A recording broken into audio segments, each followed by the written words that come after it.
मतलब कॉलेज से है, मतलब स्कूल से है, कोई टॉपर सीबीएसई का है, तो वो लोग जानता था कि इतना छोटा बैकग्राउंड वाला मतलब नौबतपुर एरिया से टैलेंट से चार लड़के हैं, तो लोग कभी बोलता था कौन फ्रेंड है कौन फ्रेंड। तो रविश, हम जब तुम वहाँ पे गए, मेरे साथ भी एक प्रॉब्लम हुआ, तुम्हारे साथ भी सब लोग, मुझे लगता था कि सिर्फ मेरे साथ ही प्रॉब्लम। बाद में तुमसे मैं मिला तो तुम बताया कि एससी वर्मा का एक भी हमसे प्रॉब्लम सॉल्व नहीं हो रहा है। बाद में फिर पता लगा 1 या 1.5 साल बाद तुम कहा कि पूरा कोई भी कहीं से मैथ दो एससी वर्मा का, मैं बना दूंगा। शुरू में बच्चे जाते हैं, बहुत सारे दिक्कतों का सामना करते हैं, इंग्लिश मीडियम का प्रॉब्लम हो या फिजिक्स समझ में नहीं आना। आखिर तुम्हें भी ये प्रॉब्लम हुआ, फिर इसको तुम कैसे ठीक कर लिए और हम लोग उतना बेहतर नहीं कर पाते? इंग्लिश मीडियम का मेरे को कोई ज्यादा वो प्रॉब्लम नहीं हुआ, जो कि उसका अगर मैं मतलब एक बार नहीं, एससी वर्मा में जो प्रॉब्लम हुआ, एक तो इंग्लिश मीडियम वाला सबसे पहले है। जैसे उसके लिए अगर अभी भी किसी को प्रॉब्लम होता है तो हम एक एडवाइस करेंगे कि क्या है ना कि मतलब आप थोड़ा सा अभी देखिए कि एक न्यूज करके आता है, मतलब इसमें 8:15 में शायद पहले आता था, अभी कब आता है ऑल इंडिया रेडियो पे। तो अगर थोड़ा सा इंग्लिश इंप्रूव करना है, स्पोकन एंड उसको आगे रखें, तो आप पहले 8 से लेके 8:15 तक आप हिंदी वाला एक बार सुन लीजिए और 8:15 to 8:30 तक एक बार इंग्लिश वाला सुन लीजिए। अगर आप half an hour per day थोड़ा सा डेडिकेटली देते हैं तो धीरे धीरे करके ना वो इंग्लिश लैंग्वेज वाला आपका बैरियर खत्म हो जाता है। बिल्कुल, ये बहुत बड़ा इशू आज के डेट में। इंग्लिश मीडियम के नाम पे तो पता नहीं क्या एक अफवाह टाइप के बन गया है, जबकि हमारे कोचिंग के ज्यादातर स्टूडेंट हिंदी मीडियम से पढ़े, ज्यादातर नहीं सभी स्टूडेंट हिंदी मीडियम में पढ़े और आज बहुराष्ट्रीय कंपनी में जॉब कर रहे हैं। कुछ तो ऐसे हैं जो सॉफ्टवेयर कंपनी में है जहाँ इंग्लिश ही यूज होता है, अगर हम लोग में तो दूसरा लैंग्वेज यूज ही नहीं होता है। साउथ में जाके पढ़े, IIT हैदराबाद से जाके पढ़े। तो इस तरह से आप अगर आपका मैथ अच्छा है, साइंस अच्छा है, तो इंग्लिश तो लैंग्वेज पेपर हो तो तुरंत ठीक किया जा सकता है। एससी वर्मा पर कैसे तुम कमांड किए? एससी वर्मा का मेन था कि जैसे मेरे शुरू में क्या होता है कि जैसे ऑब्वियस बात है, जैसे हम लोग जो फिजिक्स एक नॉर्मल 9th में पढ़ते हैं और एससी वर्मा का, तो ऑब्वियस बात है एक जाते ही एक डिस्कनेक्ट वहाँ पे होता है, जैसे जो आप पढ़ के गए हैं और जो वहाँ पे पढ़ना है। तो उसके बाद सबसे पहले तो है कि थ्योरी आप क्लियर कीजिए। पटना का कोचिंग संस्थान का भी बहुत बार, जैसे मेरा एक पर्सनल भी हो सकता है या क्या है, वहाँ पे अभी जो एजुकेशन सिस्टम है उसमें लोग प्रैक्टिस उस पर फोकस करता है, क्योंकि मेरा खुद का अगर एजुकेशन सिस्टम में लीजिएगा या फिर जो भी वैसा करके है, तो मेरा हमेशा फोकस रहता है पहले थ्योरी को आप सही से अंडरस्टैंड कीजिए। थ्योरी अंडरस्टैंड कर गए, फिर धीरे धीरे अब बहुत मैक्सिमम किताबों में रहता है प्रैक्टिस सेट ये सब करके आप उसको सॉल्व कीजिए पहले। उसके बाद धीरे धीरे आपका एक माइंडसेट बनेगा, आपको क्वेश्चन को समझना आप स्टार्ट कर दीजिएगा और उसके बाद धीरे धीरे आप सॉल्व कर सकते हैं। अगर कहीं इशू होता है तो टीचर का ऑब्वियस बात है, तो धीरे मैं यही वाला पैटर्न को, इवन बहुत जगहों पे मैं यही वाला पैटर्न को फॉलो करके।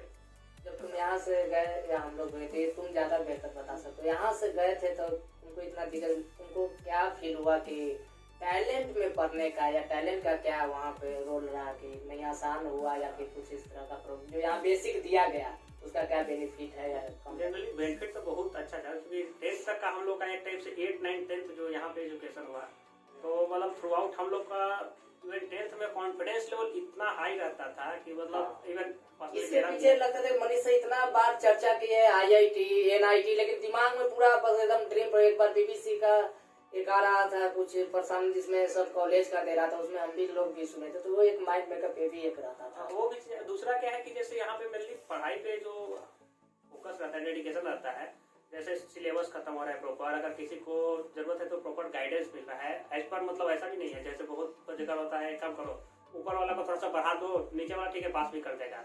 यहाँ पे हम जैसे पहला बार देख रहे थे कि मतलब अपने टाइम में कि मतलब टीचर का ये उद्देश्य नहीं है कि खाली बस पैसा लेना, मतलब उनका उद्देश्य पैसा तो सेकेंडरी है, मतलब एक ये डेडिकेशन लोगों का रहता था कि लड़का अच्छा कैसे लाइफ में करे, और एक लड़का दो लड़का नहीं, मतलब अगर कोई भी लड़का अगर थोड़ा सा बस चाह रहा है तो उसको एटलीस्ट हम एक ऐसा प्लेटफॉर्म दे ताकि वो अपने अकॉर्डिंग एक अच्छा आगे लाइफ में गोल हासिल कर सके। अच्छा रविश, पटना साइंस कॉलेज के पढ़ने के दौरान सबसे खास बात वहाँ की कोई यादगार कोई घटना? साइंस कॉलेज सर मेरी यादगार घटना ज़्यादा यही रहता, क्योंकि वहाँ पे क्या है कि क्लास वगैरह पे तो उतना उस टाइम पे कोई फोकस करता नहीं था, जनरली ज़्यादा सब कोचिंग वगैरह नहीं रहता था। तो वहाँ का यादगार घटना ये होता था, हम लोग का एक थे KP सर करके जो कृतेश्वर प्रसाद, डॉक्टर थे, वो बहुत सा पोस्ट वहाँ पे हैंडल करते थे। तो उनका कभी कभी रहता था, जैसे टीचर्स डे वगैरह सेलिब्रेशन जब होता था तो वो आते थे, तो वो बहुत अच्छा, मतलब वो जनरली पढ़ाई का बात तो खैर करते थे, कॉलेज में ऐसे भी कोई पढ़ाई का बात नहीं करता, वो जनरली हम लोग को बोलते थे जैसे कि भाई देखो ये 12th वगैरह है जो भी है बेस है तुम्हारा, थोड़ा सा डिसिप्लिन मेंटेन करो कि चूँकि हमारा तो इंचार्ज ही हम उसी का डिसिप्लिन का है। प्लस में दूसरा क्या है कि ये 2 साल अगर तुमको दिया गया है पटना यूनिवर्सिटी में रहने का, वो बार बार इसी चीज़ पर बोलते थे कि रहने का अगर दिया गया है, हॉस्टल वगैरह मिला है, तो इसको अच्छा से यूज़ करो फैसिलिटी का। अगर कुछ इशू है तो प्रोफेसर से कॉन्टेक्ट करो कि मतलब इसका अगर तुमको एक मिला है मौका तो इसको यूज़ करो और डिसिप्लिन मेंटेन करो। यही मेरी उनका बात। मैं भी उनसे एक बार मिला था केपी सर से, हॉस्टल लेने के प्रक्रिया में ही मिले थे हम लोग। और पटना में जो कोचिंग संस्थान थे जहाँ तुम पढ़े थे, है ना, उनमें से कौन से ऐसे टीचर जो बहुत प्रभावित किए और किस कारण से वो प्रभावित किए? टीचर में जनरली 2 टीचर बहुत अच्छा प्रभावित किए थे। एक तो रतन सर के साथ में था हम लोग का बहुत अच्छा, मतलब एक टाइप से फैमिली टाइप का ये करके था, रिलेशनशिप था। उनके पास इवन हम लोग रह के पढ़े भी थे, उनका गाइडेंस अच्छा रहता था। एक डी सिंह सर का भी बहुत अच्छा गाइडेंस रहता था, लेकिन थोड़ा सा इंट्रोवर्ट टाइप करते थे, लेकिन मतलब मेरिटोरियस बहुत आदमी थे। और कभी भी कुछ अगर प्रॉब्लम लेकर जाइएगा इस करके, इवन पर्सनल लेवल पे भी डिस्कशन हम लोग का उस टाइप में चलता था, उतना गाइड करते थे। आप थोड़ा सा इस चीज़ ऐसे करिए, तो फिजिक्स है वो बोलते थे आप थोड़ा जाके, इवन बाद में भी बोलते थे आप थोड़ा सा यूपीएससी वगैरह में ट्राई कीजिए। हालांकि मेरा बहुत ज़्यादा कोई खास उधर ये करके इंटरेस्ट नहीं था। तो वो 2 टीचर से बहुत अच्छा उन लोग से पर्सनल भी था और प्लस में गाइडेंस वगैरह वो लोग। आनंद कुमार क्या है पढ़े थे, जो सुपर 30 के जो संचालक थे, आज भी उनका काफी लेख आता है अखबारों में। उनके यहाँ का कैसा एक्सपीरियंस? मेरा कोई खास वैसा उनका एक्सपीरियंस नहीं, क्योंकि मैथ में ऐसे भी तो अगर कोचिंग का कोई लड़का है तो ऑब्वियस बात है वो मैथ उसका खुद ही रहता है। और मैथ में मेरा अगर पर्सनल ऐसे बोलिएगा तो 12th में मेरा सेल्फ स्टडी में काफ़ी ज़्यादा था। ऑब्वियस बात है उनके यहाँ जाते थे तो अब पढ़ाई वढ़ाई तो चलेगा ही, बट क्योंकि उनका पैटर्न उस टाइम पे में भी ऐसा करके रहता था, आप लोग भी गए होंगे तो वो बहुत सारा लोग बोलता था बेसिक पढ़ के ये उसी में कुछ स्टूडेंट तो उसी में उलझ के बर्बाद हो जाता है। उसको पता नहीं चलता है बेसिक क्या है। जैसे 10th तक जो पढ़े हुए तो सब बेसिक से, तो वैसा मैथ मेरा सेल्फ स्टडी से ही। जब IIT का रिजल्ट आया था 2007 में, हम लोग काफी उम्मीद किए हुए थे, एग्जाम में तुम्हारा ठीक गया। उस समय काफी कटअप पूछा गया था। तुम्हारा रिजल्ट जो है एक्सटेंडेड मेरिट लिस्ट में आया था। उस समय सीटें लगभग 3000 के आसपास IIT में सीटें होती थी। उस समय 500 सीटों को रखा गया था EML में और बाकी मेन लिस्ट में। तो तुम्हें कैसा लगा था रिजल्ट जब आया था, तो कैसा तुम्हें फील हुआ? थोड़ा सा जैसे हाँ उस टाइम पे मेनली क्या था कि फर्स्ट अटेम्प्ट था तो थोड़ा सा ये भी रहता था, जैसे हम लोग को मतलब एग्जाम का प्रॉपर ये करके, और प्लस में 12th का जो पैटर्न मतलब अभी हम जब चर्चा किए थे, मैक्सिमम आप अगर देखेगा तो प्रैक्टिस हम लोग का अप टू 10th अगर हम अभी कॉलेज में भी हम लोग चर्चा करते थे स्टूडेंट के साथ, अपना फ्रेंड के साथ में, हम लोग का जो एक कोचिंग है तो जैसे उसमें 10th तक का इतना मतलब जबरदस्त व्यवस्था है और उतना कम इंफ्रास्ट्रक्चर में कि अगर वो सिस्टम अगर हम अभी 12th को इंटीग्रेट कर देकर उस सिस्टम, मतलब ऐसा हालांकि करना थोड़ा सा मुश्किल है, अगर वैसा अगर स्टूडेंट को प्रोवाइड करें तो रिजल्ट के टर्म में तो कोई में भी अच्छा कोचिंग नहीं टिक सकता है तो इंजीनियरिंग का। लेकिन अभी फिलहाल बहुत सारे इंफ्रास्ट्रक्चरल कंसर्न वगैरह के कारण नहीं किया जा सकता है। तो उस टाइम में मेरा वही हुआ था थोड़ा सा, जैसे अपना से जो कर सकते थे और बहुत जगह थोड़ा सा तो निराशा हुई होगी। फिर दूसरे अटेम्प्ट के लिए फिर वो लग गए। दूसरी बार भी जो रिजल्ट आया उम्मीद के मुताबिक नहीं आया। NIT में हालांकि रिजल्ट हो गया और ये तय हो गया कि अब NIT में एडमिशन मिल जाएगा, पर IIT का जो सपना था वो पूरा नहीं हुआ। तो वो जो तनाव का जो माहौल था उसको कैसे हैंडल किए?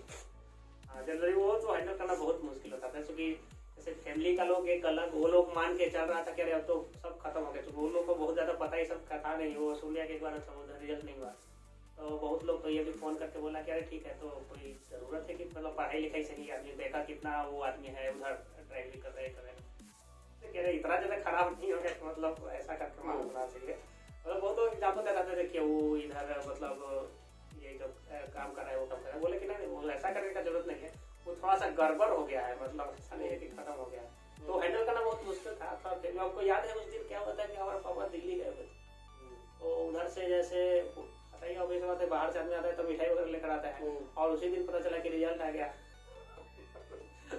फिर रिजल्ट आया तो घर में तो ये टाइप का माहौल है, कोई आ रहा है तो हम ऐसा आते हम बोले कि यार तो ऐसा करके थोड़ी कुछ हो गया है, मिठाई वगैरह लाए तो बाकी लोग मिठाई लगा के खत्म हो गया। कभी से वो जो रिएक्ट ही करना है नहीं तो करता था। हमको मुझे तो याद है कि आप एक बार कहते थे, बताया कि कोई व्यक्ति के बारे में कि वो ऐसा बोल रहा था कि ये रिएक्ट सब रिएक्ट मनीष सर ही कर देते थे इसके बदले। एक बात और है, जैसे एंट्रेंस एग्जाम भी कोई छोटी मोटी बात नहीं होती है, स्टूडेंट के लिए बहुत ही चैलेंजिंग होता है। तुम्हारे टाइम में भी 2 बार एंट्रेंस एग्जाम देने तुम गए बाहर। एक बार तो याद है फर्स्ट टाइम तुम्हारा बोकारो में था या ट्रिपल एग्जाम था, दूसरी बार दिल्ली में था। ये भी बहुत बड़ा फिजिकल चैलेंज होता है, मेंटली चैलेंज होता है और भी इकोनॉमिकली चैलेंज होता है। लड़के अच्छे होने के बावजूद भी कई बार अच्छा नहीं कर पाते। तो उससे जुड़ा हुआ कोई चीज अगर तुम्हारे मन में हो तो बताओ। जैसे मेरा भी पर्सनल एक्सपीरियंस रहा है कि जैसे मैक्सिमम अगर हम नॉर्मल भी एक लड़का जो है ठीक ठाक अपना पढ़ाई किया है, वो भी अगर एग्जामिनेशन के टाइम को सही से मैनेज कर पाए तो जैसा रिजल्ट देता है उससे बेटर रिजल्ट। जैसे मेरा ही कभी रहता था, वो तो हर स्टूडेंट कराता है, अब ये बना रहते तुम्हारे वो चीज़ नहीं पढ़े, वो चीज़ नहीं पढ़े, वो ऐसा कुछ नहीं है। आप जितना पढ़ के गए हैं उस टाइम पे, एग्जाम के टाइम पे 2 घंटा 2.5 घंटा एक था ना चलते इंडिया में जो भी आपके 70 मिनट्स है, तो वो 70 मिनट से आपके पास जो 2 घंटा है उसमें आप जितना पढ़े भूल जाइए कि ये नहीं पढ़े माइंड से निकाल दीजिए। जितना पढ़े उसको आप बेस्ट उस 2 आवर्स का या जो भी 2.5 आवर्स का टाइम मिल रहा है उसमें आप यूज कीजिए। मैक्सिमम चांसेस है कि आप अच्छा करेंगे। जो मेरे साथ पर्सनल हुआ है कि बहुत बार तो ऐसा है सब है पढ़ते लगभग सिलेबस खत्म करके हम जाते थे, लेकिन यूज कहाँ पे होता है उस टाइम पे, वो जो एग्जाम का ये करते होता है। तो प्रिपरेशन सही से कीजिए, उस टाइम पे टेंशन मत लीजिए। कोई भी एग्जाम, खाली एंट्रेंस का नहीं है, कोई भी एग्जाम, जनरल कंपटीशन, कोई भी पढ़ाई करिए सही से। ये भूल जाइए कि हमने नहीं किया है। एग्जाम के टाइम पे फोकस रखिए कि हम जो जानते हैं वो बेटर है। फिर मैं ये जानना चाहता हूँ, जब NIT में एडमिशन मिल गया, NIT कुरुक्षेत्र मिला था, तो क्या तुम सेटिस्फाइड थे उससे? हाँ सर, मेरा क्या था कि